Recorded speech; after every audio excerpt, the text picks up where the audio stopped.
there, it's Kevin with RogueDeckBuilder.com. This is a video series I'm going to try to do every Friday.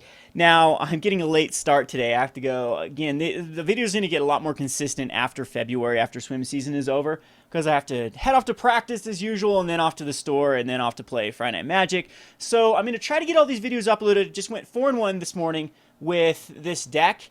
This is the current version that I'm using. I'm actually going to switch things up with this. This is an updated deck list from the Playing on a Budget video series. You can go for more in-detailed playing on a budget for... Actually, not even playing on a budget. It was just called Rogue's Alley for Gathering Magic is what the video series is when I don't play on a budget.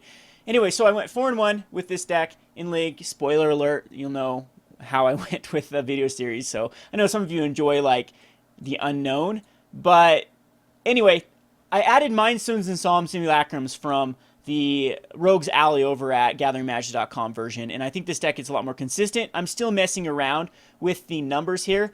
Again, this is the list I did go 4-1 with. Cards I do not like is Kozilek, Butcher of Truth. It doesn't really do much. And the 2 of Ulamog's actually the right number. You don't want to see more of them.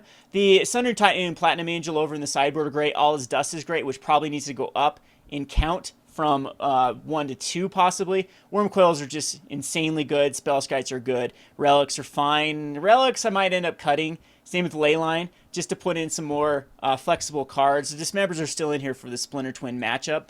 After Oath of the Gatewatch comes out, we do have a better anti-Splinter Twin card than Dismember. If you want to know what that card is, just come check out my Facebook page. We discuss the card, the 1 in a colorless mana. That can kill a creature with either 1 converted or 1 power or 1 toughness, which is both Pester and Deceiver Exarch, which is wonderful. I still like the one of Crypt Ghast that I'm messing around with, which is a new addition. But what this is Heartless Eldrazi is what I like to call this deck, and it has the disruption package of Thoughtseize and Inquisitions, coupled with a way for expedition maps to find the combo of Eye of Ugin and Urborg to Yawgmoth. Urborg should probably be a 3 of in this deck. I'm only running 2 of because I am cheap, so these cards are way expensive. And Solemn Simulacrums are just incredible in this deck. I think right now what I'm going to do is put in another Mind Stone. I still need to mess with the overall list of the deck, because you want to be doing stuff on your earlier turns. I think that we need to go down in the Conduit of Ruins or Oblivion Sowers. Both of those are quite weird in the deck. I think our curve is too top heavy, and I'd like to see like more Solemn Simulacrum. So I'm going to cut a Conduit of Ruin, and we're going to put in 2 more Solemn Simulacrums. I'm also going to cut an Oblivion Sower or I like Kozilek's Chandler probably a little bit better than Oblivion Sower.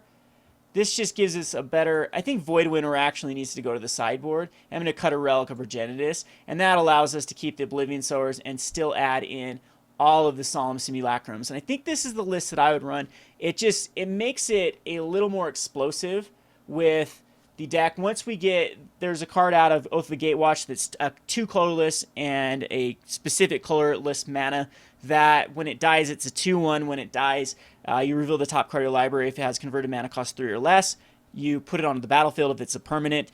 And if it doesn't meet any of those requirements, if it's either a non-permanent card, if it's a spell, like an instant or sorcery, or if it is above the converted mana cost, it just goes to your hand. So it's a draw spell. Feels very much like Solemn Simulacrum. You can get it out on turn 3 quite easily.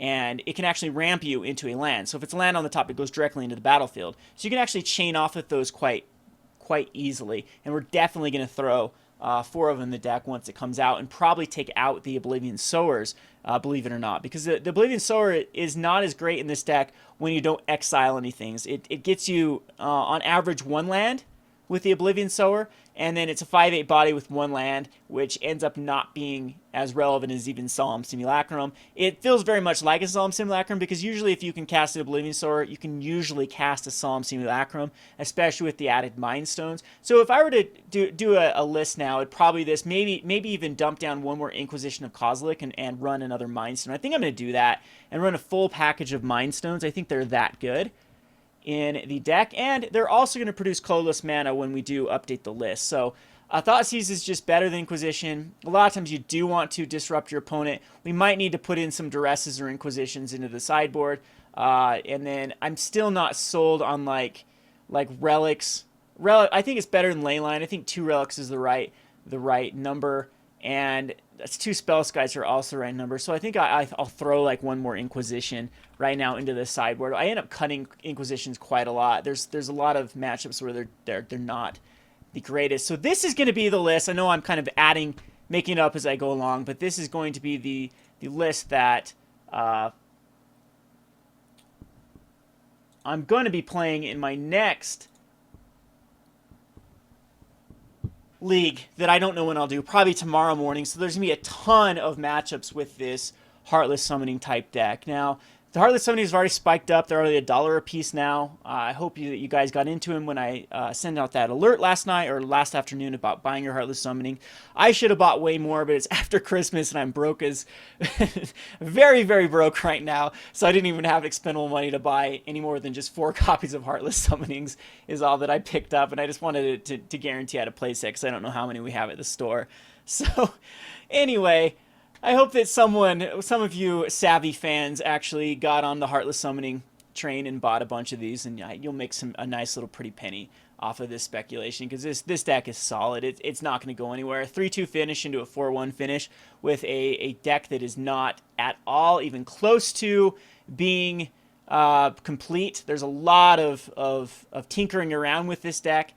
I'm sure there's a deck builder better than myself can fine-tune this. Again, I'm a rogue deck builder. I like to take an idea and run with it, but I'm not the best like funneler into when it's like the precision of a deck, the math, the theory. Once it's fine-tuned, I think this deck can be a lot better. That's why I love personality theory so much. Like, as I've talked about in the past, as far as Myers-Briggs or Jungian psychology is concerned, like, I'm ENFPs. ENFPs are very, very strong at coming up with just thousands upon thousands of ideas. Like, one idea leads to another idea, which leads to another idea. But I think that it takes like a personality like an INTJ, for example, which leads with a cognitive function called introverted intuition, which is the opposite of what I use, which is called extroverted intuition, which takes more of established ideas and actually channels them, like takes an idea and really fine tunes it with their intuition. Really finds the able to look like a card like Thoughtseize and find all the implications in Modern that it. So I need someone like that to pair with, and I think you make the perfect team. And I think we see that with Sam Black and his team. He has a lot of people that can take his ideas and just really fine tune them. So anyway, what I'm trying to say here off my little ramble, my little psychology ramble here, is I think that this is a great idea and has way more potential than what I'm showing right here. I don't know. This is the column. Here's the column that I'm a little bit weary about, because a lot of my losses just came to having too many of these in my hand and not enough of these in my hand to stabilize. And I think that's where Mindstone and Solemn Simulacrum are really going to benefit. I'm thinking even with the Mindstones, we can go down to 23 lands. We'll have to wait and see. Alrighty, that's enough of that. Oblivion Stone could go in this deck too.